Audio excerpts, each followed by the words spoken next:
बिस्मिल्लाहिर्रहमानिर्रहीम। अस्सलाम वालेकुम। Welcome to my YouTube channel Sardar Irshad official. मेरा नाम सरदार मोहम्मद इरशाद एडवोकेट है।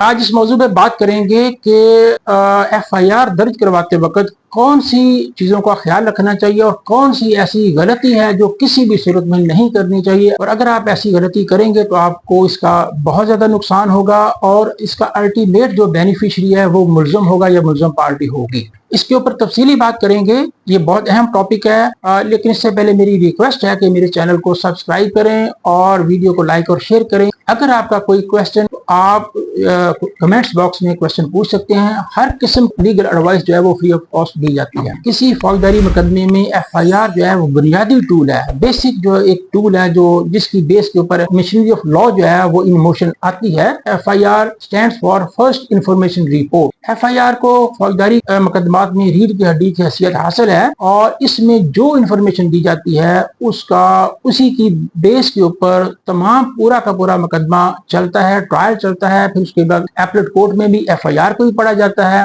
अब FIR में कौन सी ऐसी बातें हैं जिनका ख्याल रखना चाहिए और कौन सी ऐसी गलती है जिसको बिल्कुल अवॉइड किया जाना चाहिए, जिससे बचा जाना चाहिए। अगर आप ऐसा नहीं करेंगे तो ला महल्ला आपको इसका नुकसान होगा और उसकी जो अल्टीमेट बेनिफिशरी है वो मुल्ज़म होगा या मुल्ज़म पार्टी होगा। तो सबसे पहले तो यह है कि FIR दर्ज करते वक्त किन बातों का ख्याल रखना चाहिए। सबसे पहली बात, FIR को जितना मुमकिन हो सके उसको हकायक के करीब तर रखें। FIR में मैन्यूवरिंग, मैनिपुलेशन और मुख्तलिफ इस तरह की चीजें जो हैं वो डालने से ग्रेज करें, इसका आपको नुकसान होता है। याद रखें, लोग अपने मुकदमा को मजबूत करने के लिए बहुत सी बातें इधर उधर की डालते हैं, वो केस को कमजोर करने के अलावा उसका कोई फायदा नहीं होता। और याद रखें, जो फैक्ट्स हैं, हकायक है, वो हकायक से उलट जब आप बात करते हैं तो उसमें बहुत सी कमजोरियां रह जाती हैं और वही उन्हीं कमजोरियों का फायदा मुखालिफ पार्टी उठाती है और फिर आपका ट्रायल से लेके ऊपर तक अपील कोर्ट तक आपका केस जो है वो खराब होता है और अल्टीमेट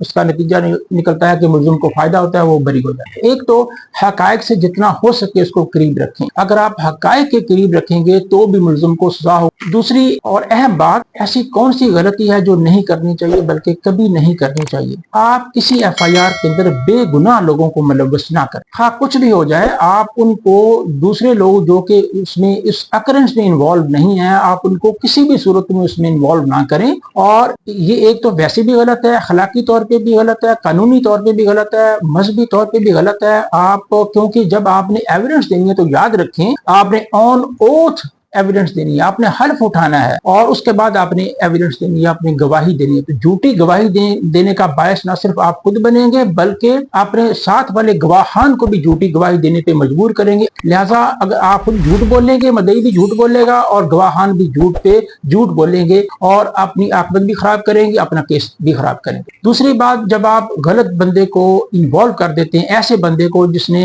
अकरेंस में पार्टिसिपेट नहीं किया, हिस्सा नहीं लिया, तो असल जो मुल्ज़िम है जिसने जुर्म का इर्तिकाब किया है वो भी इसी वजह से केस के अंदर से वो निकल जाता है। ऐसे कितने केस हमने किए जो अगर ट्रायल कोर्ट से सजा हो जाती है तो अपील कोर्ट से वो बरी हो जाते हैं। वजह क्या होती है, केस के अंदर जब आप बेगुनाह लोगों को इन्वॉल्व कर देते हैं तो बेगुनाह लोगों ने तो निकल ही जाना होता है। जब वो निकलते हैं तो आपका सारा का सारा केस खराब हो जाता है। इसमें सुप्रीम कोर्ट की एक जजमेंट भी है जिसमें सुप्रीम कोर्ट ने वाज़ेह तौर पर डिक्लेयर किया है कि अगर कोई किसी वक़ुआ के अंदर गवाह की एक बात गलत साबित हो जाएगी, वो दुरुस्त साबित नहीं होगी, इसको कोर्ट डिसबिलीव करेगी, तो बाकी चीजों के ऊपर भी बिलीव नहीं किया जाना चाहिए विदाउट इंडिपेंडेंट कोरबोरेशन। तो ये आपका केस खामखा वैसे ही खराब होगा। जहां भी मिटिगेटिंग सर्कमस्टांसेस आ जाते हैं, जहां भी शक आ जाता है, तो ऐसी सूरत में ये सारी वो सर्कमस्टांसेस हैं जिनका फायदा मुल्ज़िम को होता है, मदई को हरगिज नहीं होता। तो लिहाजा ऐसी कभी गलती मदई को नहीं करनी चाहिए, चाहे कुछ भी सर्कमस्टांसेस हो। मदई जो है वो असल वक़ूए के ऊपर रहे, असल मुल्ज़मान के ऊपर रहे तो वो उसको फायदा है, अदरवाइज वो अपना केस खुद खराब कर लेता है, जो कि ऐसा नहीं करना चाहिए। उम्मीद आपको ये वीडियो पसंद आई होगी। इस तरह की मज़ीद वीडियो देखने के लिए आप मेरे चैनल को सब्सक्राइब करें, वीडियो को लाइक और शेयर करें। अब किसी दूसरे टॉपिक के साथ इंशाल्लाह दोबारा मुलाकात होगी। अस्सलाम वालेकुम।